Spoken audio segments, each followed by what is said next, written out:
Hello. इस question में हमें H2S गैस दे रखी है जो कि एक टॉक्सिक गैस है और जिसकी स्मेल रोटन एग जैसी है, मतलब सड़े हुए अंडे जैसी इसकी स्मेल है। और इसका यूज़ हम क्वालिटेटिव एनालिसिस के लिए करते हैं और हमें इसकी सॉल्युबिलिटी बता दी है H2S गैस की वाटर में। और कंडीशन दे रखी है हमें STP यानी स्टैंडर्ड टेम्परेचर प्रेशर पर हमें सॉल्युबिलिटी बताई है H2S गैस की वाटर में। H2S गैस की वाटर में हमें सॉल्युबिलिटी बता दी है और सॉल्युबिलिटी बताई हमें मोललिटी के रूप में 0.195 मोलल।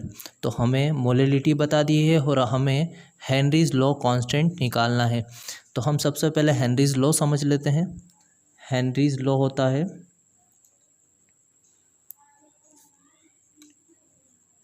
हेनरीज लॉ बोलता है partial pressure of any gas, तो हमारे पास गैस जो है H2S है, is directly proportional to mole fraction of gas.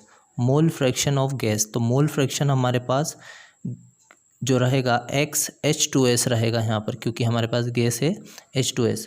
Partial pressure of any gas is directly proportional to mole fraction of that gas.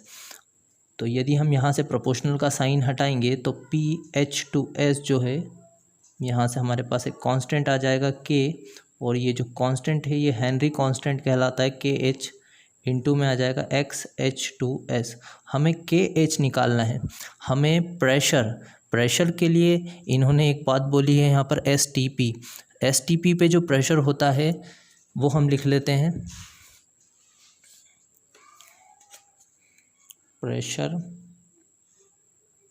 Eight STP पे जो pressure होता है PH2S किसी भी गैस का, याद रखना है आपको 0.987 बार, ये रहेगा प्रेशर 0.987 बार। ये हमने हेनरीज लॉ समझा था यहाँ पर, इसे हम अलग कर देते हैं।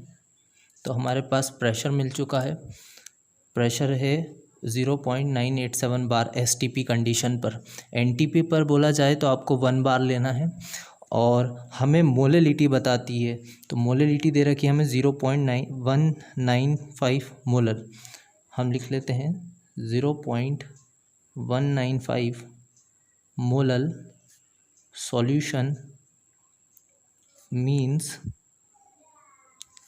0.195 moles of H2S dissolved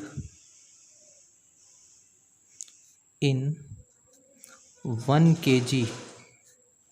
kg of water. जब भी आपको मोललिटी गिवन होती है तो आपको सॉल्वेंट हमेशा सॉल्वेंट में नंबर ऑफ मोल्स को डिसॉल्व करना है, साथ ही सॉल्वेंट लेना है आपको 1 kg या 1000 ग्राम। तो हमें सॉल्वेंट ले लिया है 1 kg। नंबर ऑफ मोल्स हमें H2S गैस के मिल चुके हैं, तो हम लिख लेते हैं नंबर ऑफ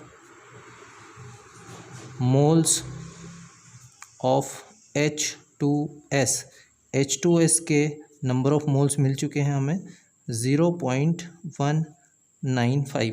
अब हम number of moles of water भी निकाल लेते हैं, क्योंकि हमें मोल फ्रैक्शन निकालना है। तो हम निकाल लेते हैं number of moles of water.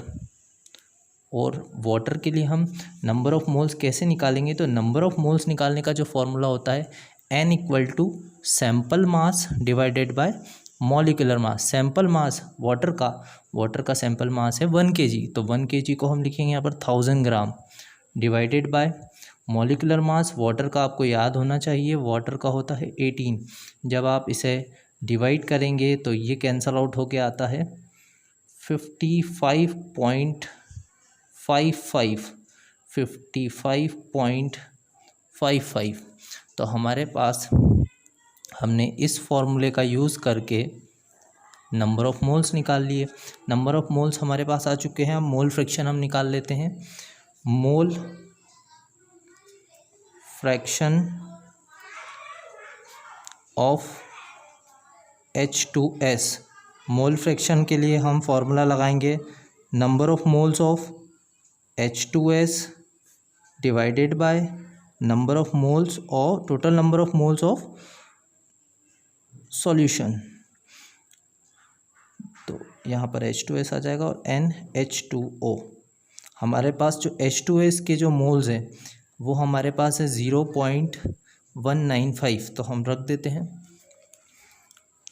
0.195 और नीचे भी हमें मोल्स रखना है H2S के 0.195 प्लस वाटर के मोल्स हमने निकाल लिए हैं 55.55, तो 55.55 जब आप इसे सॉल्व करेंगे तो ये निकलेगा 0.0035, ये निकलेगा 0.0035। ये आपने मोल फ्रैक्शन निकाल लिया है, मोल फ्रैक्शन आपने H2S गैस का निकाल लिया है। अब आप हेनरीज लॉ लगा सकते हैं। हेनरीज लॉ हमने यहाँ लिखा हुआ है, तो हमें KH निकालना है, KH।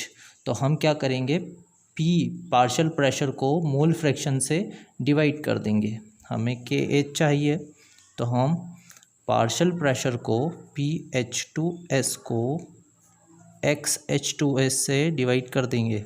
हमारे पास पार्शियल प्रेशर था 0.987 बार और हमने मोल फ्रैक्शन निकाला है 0.0035।